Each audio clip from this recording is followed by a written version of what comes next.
and I was listening to you sort through some leadership thought and some leadership lessons, one of the things I would help you realize is you have things that you do well that you were not necessarily trained to do, but they were in you innately. And these are real struggle points. These are real issues of lapse in other people's lives. You don't just become a master because of what you read. You become a master because of what you love. And a lot of those loves and a lot of those passions were in you innately. For example, everybody talks about the child prodigy. If some people watched my story, they would probably assert that I was one. I don't necessarily think anything was bizarrely special about me, but I had certain loves, listen, that I was not afraid to engage.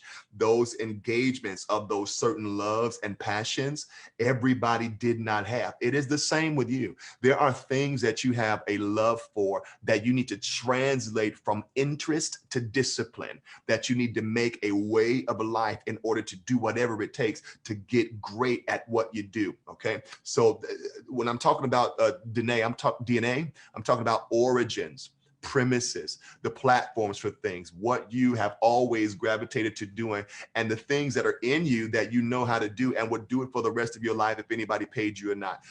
Those strengths, those abilities, those interest points are in you, and they're they are the, I want to use the word resources for effective leadership. Those are the ammo in the gun. If you have an opportunity presented to you in any sphere, in any field, if you have an opportunity that you're invited into, but you've not learned to grab a hold of what you do well and what you excel at and the things that uniquely set you apart from the people around you, then chances are you're going to be average. And we don't do average in leader school. We don't do regular. What we do is we excel and we deliberately enter opportunity to change it and not leave it how it was before we got there. All right. So DNA in discovering it is going to take some deliberate examination of where the story started.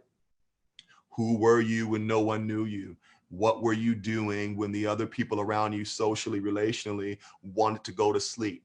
What did you wake up thinking about? What did you go to bed thinking about? What makes you cringe? What disgusts you? About all of those things matter, and they may be multiples depending upon who and how you are, but you need to open your mind to do what I'm calling leadership reflection and leadership examination to see how you show up.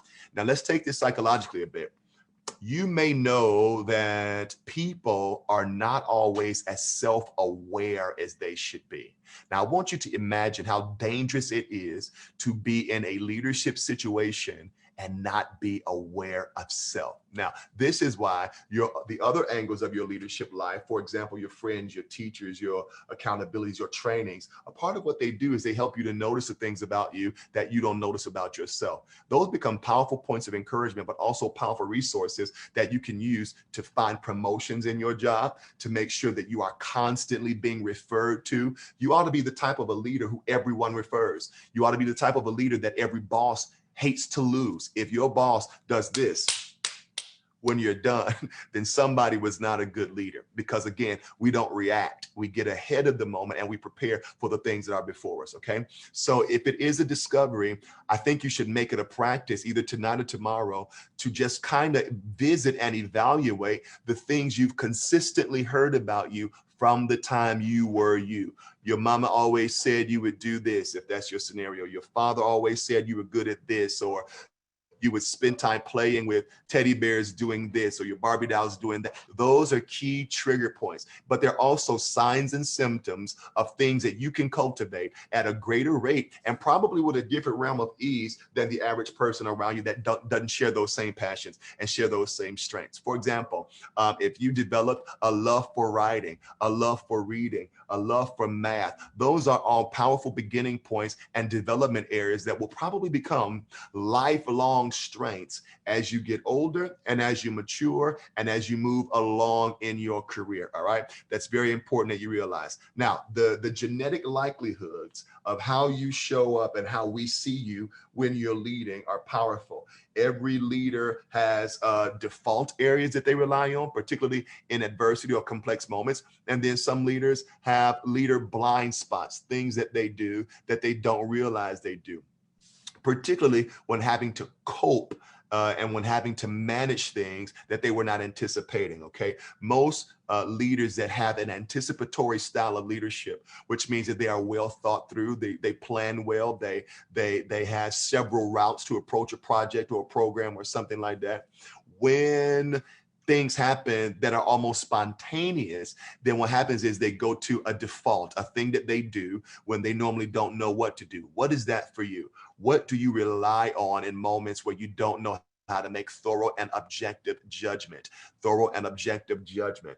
This needs examination. And unfortunately, this is something that with as many surveys and with as many skills tests that you take, it's not going to necessarily reveal the depth of your DNA, the things that are in you that are consistent loves and consistent passions. Okay, so that's important. Now, if we make your leadership life stand on the stage and the premise of DNA, then that's going to mean that in leadership, you're going to have various weights. There are certain leaders who show up more dominantly, more, if I want to use the word heavy, more you feel them when they move into rooms. They have charisma that varies. They don't mind sharing their thought and their view on subject matters. Then you've got leadership height. All leaders are not necessarily the most visible ones. I want to separate that in your mind so that you don't think that if you don't have visibility, you're not able to lead. Some of the most powerful people in the world never sit in front of cameras. They don't have TV shows and teams around them, but they make decisions that impact you and I in small rooms and settings. They're demonstrating and deciding things that determine the outcome of nations, the outcome of businesses, entire enterprises. Industries are governed and run by that. That's very important that you realize. All right, so let's separate those concepts that I'm leading when people see me, because there's a lot of people that we're looking at that are not necessarily leading. They're talking, building, but they're not leading in such a way where the paths and the patterns behind them are trustworthy enough to navigate through life and success and a career. All right, so that's important. You also going to have certain leadership depth. That's a phrase that I like to use, a leadership depth. And I'm going to show you where that comes from before we move on to our next power principles. Leadership depth is the ability to navigate, to read rooms, to understand the temperature, the environment, and the atmosphere in rooms, in boardrooms, in classrooms, understanding your space in that and not being intimidated by it and not measuring yourself or marking yourself against who or whatever is in that room. That's very important, all right? Now, of course, if you can have leadership complexion, that has to do with how you present your leadership, whether or not you are a listening leader, a learning leader, which in my theory, every leader should be a learner. One of my life goals is to be a life pursuer of wisdom. So I'm never going to graduate because I'm always looking for it to adapt to be what I was born to be. And that is a leadership issue. Okay. But here's the other thing, when you especially when you're talking about DNA and origins and organics in your leadership style, you cannot be afraid to honestly explore weaknesses. And there are people who believe that all weaknesses can be developed. No, I think that some of us are destined to have certain weaknesses. It's just not who we were made to be. If you approach the subject of weakness like it is a disadvantage to you, separate in your mind, what weaknesses can I develop and what weaknesses am I just not supposed to have? And then as you begin to turn your thought into that, then you realize that your weakness necessitates your partnerships, your affiliations, your associations. That's how they enter. That's why you need people to achieve everything you're going to do. And so entrepreneurial weakness is an area that is swallowing millions of dollars. If people don't like having a weakness because they just want to be strong and good at everything, then what happens is they get mediocre at everything. Everything has a lifespan and it flattens out and it ends up running its toe. So you have to be willing to have those weaknesses valued. You have to be willing to have those weaknesses explored, and you have to have them either staffed or investigated if you're going to understand that. All right. So in the settings that we lead in the context of a story. All right. Let's put this issue here. Molecularly speaking, the organics of who you are and how you show up started somewhere. DNA is more than a cell. It tells us a story about how you got here, what you're made of. I'm going to use this phrase. It is a composite of several things that work together that make you, you. All right. Now, every setting you're serving in is a story. That company is a story and is evolving as a story. If you are in a not-for-profit organization, it is a story, meaning it began for a reason, for a cause and or need, and then it's developing as a story. Every church is a story in progress and evolving. So here is the danger in not understanding your own personal leadership DNA. And we're going to take a powerful, intense turn right here. If you cannot start from your story, you're going to be greatly limited in what stories you can touch and reach. Now, if as a leader, you don't have impact and change as the byproduct of your quality of leadership style, then you're not leading effectively and you're not leading deliberately. The fruit of effective leadership should be that everything around me is enhanced, enriched, and upgraded once I show up on the scene. The problem is it has to start with self. I have figured out something in my own leadership life that I share with my students and proteges around the world, that the best leaders understand human pain. Now, don't give up on me yet.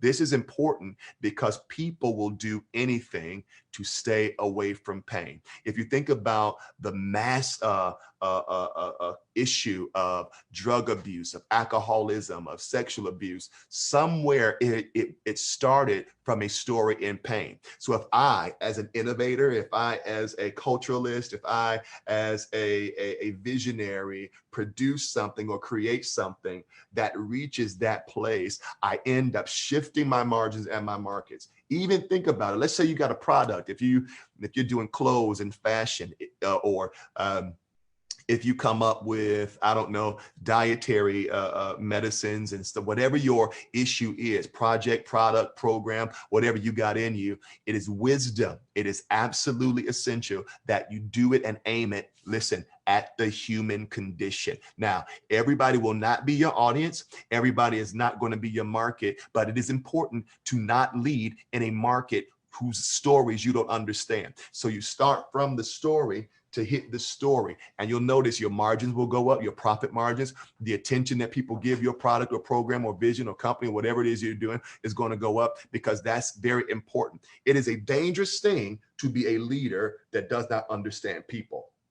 And if you've not explored yourself in such a way where you know your own tendencies and you have your own awareness about where you've been and who you are and what you do well and what you don't do well, and if there is any ambiguity around that, then you're going to struggle to perceive that in people. Now, the negative part of this is called predatorial business ethics. What that means is that there are people who study this for negative reasons in order to capitalize on who their customers are going to be.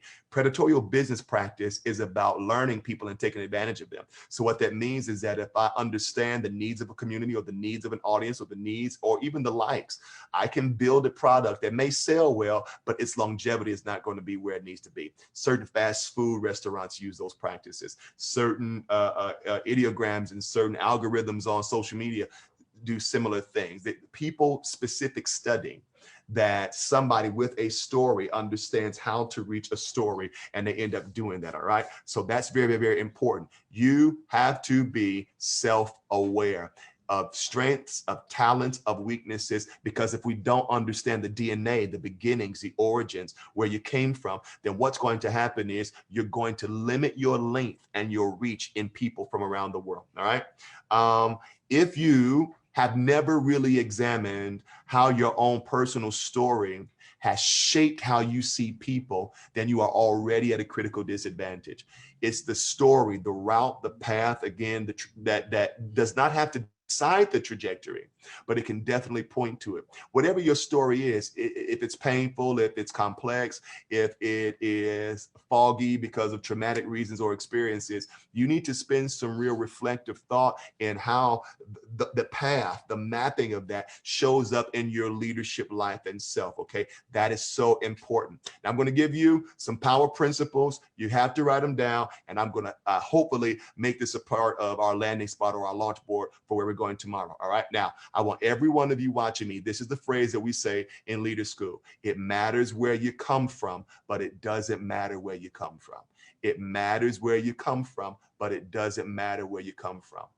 It matters where you come from, because where you come from, however it was, it actually built you. It actually improved you. It actually taught you resilience. It actually highlighted certain things about life. You know, it actually highlighted how to succeed. It also highlighted how to fail, though. It also highlighted how to make a mistake. So it matters where you come from. Okay, that's the map. That's the story. But it doesn't matter where you come from, because the great news is, if your leadership levels are where they need to be, the story does not have to disqualify you. You're looking and learning from a man that's come from insurmountable odds, adversity, statistics, records. Oh, by this level from the block that I'm on, I definitely should have been dead and in prison. It does not matter where you come from. Now, humbly speaking, thousands around the world rely on my voice in moments where I'm not even noticing it, because it doesn't matter where you come from. Human beings crave leadership. Now, I know that it's the idea that people are wayward and want to do what they want to do, but all of life is hinged upon a desire for leadership. Now, notice, in a culture, in an environment where leadership is not there, what are you going to have? Fear, panic, anxiety, and uncertainty. And no human being was meant to thrive in that particular place. All right. So let me give you this. I wanted to get there. We start from the story. That's a power principle. We start from the story. I can lead you because I am empathetic and I am altruistic. I start from the story. I understand pain, perplexity, disadvantage, loss, fear. And so because I understand and comprehend that in my story, I understand what you're going to need and how to lead you supportively and create entities that support you and develop products that support you. I understand the story. So we start from the story. The parenthetic of that, though, is it's dangerous to conceal the story. What we've got to talk about as we're exploring this is to conceal the story is to be robbed of authenticity. You were not always as focused, as disciplined, as confident as you are now. And people love to know how you did it. Why? Because they're looking for a textbook on how to approach uncommon odds or how to approach perplexing situations. You know, I have leadership colleagues and peers where we just sit up all day and externalize different ways to approach what all of leadership is about, which is problem solving, directing problems and directing answers that make sense and that mean things for the other people. All right. All right. So here's another one. All leadership starts in self. You will never be able to effectively lead anybody as long as your disciplines corrode, as long as your disciplines are not where they need to be, and as long as you are afraid to make very necessary commitments to make sure that you don't stop developing as a leader. I cannot continue to overemphasize that. There is no deadline for your development, and right now you can't afford to be a mediocre, melancholy person with subpar managerial skills. You have to excel to be able to break glass ceilings, and that's what leader school is for. All right. Now, consideration, another PowerPoint of your life story will point to strengths, passions, native abilities, but they're going to also show you fears and apprehensions. You see, the story and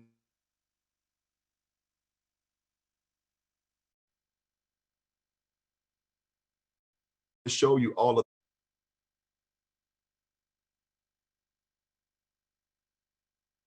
is connected to a thing that happened at the start of the story. So it's going to show you all of that in one gambit. All right. Now, the story, whether you are willing to see it or not, or understand it or not at this point, the story determines how you see people, and the story determines who, and these could be clients, customers, those that follow you, but the story does determine the lens by which you see people, but also here, the more dangerous one, what lengths you'll go through to solve problems through leadership. I'll say it again. The story determines how you see people and what lengths you'll go to, how high you're willing to go to get a degree or to go into a career for the sake of changing things, whether it's efficiencies or whether it's making opportunity. Because here's the end of the day, the greatest goal of leadership is legacy. We're going to touch a lot of that. The greatest goal of leadership is still a story, what people are reading about what you've done and what you made possible by leading in your best self. Here is a very, very heavy statement that I want you to do some reflection on. Nothing, no company, no book, no brand, nothing is impactful if it does not change things or reach people. Nothing. Nothing is impactful if it does not change things or captivate people. This begins with your relationship with your own personal story and knowledge or awareness of self. All right. Now, to not value the story, to conceal it, to not examine it, to not assess it, is going to eventually mean a cap on your own leadership. It's going to mean a cap, whether you know it or not. There's going to be a cutoff in how well you can lead, but also where you can lead and what spaces and what environments, you know. And if a part of your story was that people have always projected or tried to clothe you with their own ideas of who you should be and the decisions you should make and where you should go, then what happens is you probably grew a distant relationship with responsibility to adapt and adjust to people's definitions of you. This is why we've got to redefine what leadership means in your life and how you show up in it. All right. Now, finally, where I'm going to close off is this. The story does not determine the trajectory. The story does not determine the trajectory, and it doesn't have to disqualify you. But what it's going to do, what we win most, is not just by reliving what may be difficult circumstances. I'm not just telling you to explore pain alone. You need to explore your powers, your aptitudes, where you thrive, the subject matter you learned, what you were always commended for by teachers in school. Grab a hold of that, because what I'm trying to do is reassign you and reconcile you, is the more appropriate phrase, with skill and passion. Skill and passion, because here is the issue. Leadership stopped being paper decades ago. It doesn't matter what your certification is, what your degree level is. It's all up for grabs. We are in the most opportune moment America has ever seen, contrary to what it looks like right now. But those that don't know how to lead themselves and complex organizational situations are probably going to sink. Being outdated is a very real thing. And I think that it needs to be said that we can have an outdated leadership approach. The more complex things get in a church, in a business, in an audience, even with customers or clientele, the more complex things get, the greater the risk of becoming outdated. Because if you approach leadership lazily, you're not going to be doing that consistent, deliberate development on how you're thinking about showing up in leadership. Leadership has nothing to do with paper and everything to do with skill and passion. If you are passionate enough about it, and that passion translates from more than just talk, and it becomes decisions for study, decisions for relationship, being in right rooms, reading right material, learning how to be conscious and cognizant when a moment has hit you. All of these things begin with your knowledge of you, self-awareness. Now, I know it's probably sounding psychological, but self-awareness is the massive, massive fundamental cause of a lot of broken, bad, failing leadership in companies. People are just not self-aware. You've got to close with this dominant idea. People probably don't see you the way you see you. And it's very important that you have an honest conversation with how you're showing up and your relationship with your responsibilities, your skills, your passions, and the things that are afforded to you to become the best leader you were destined to be.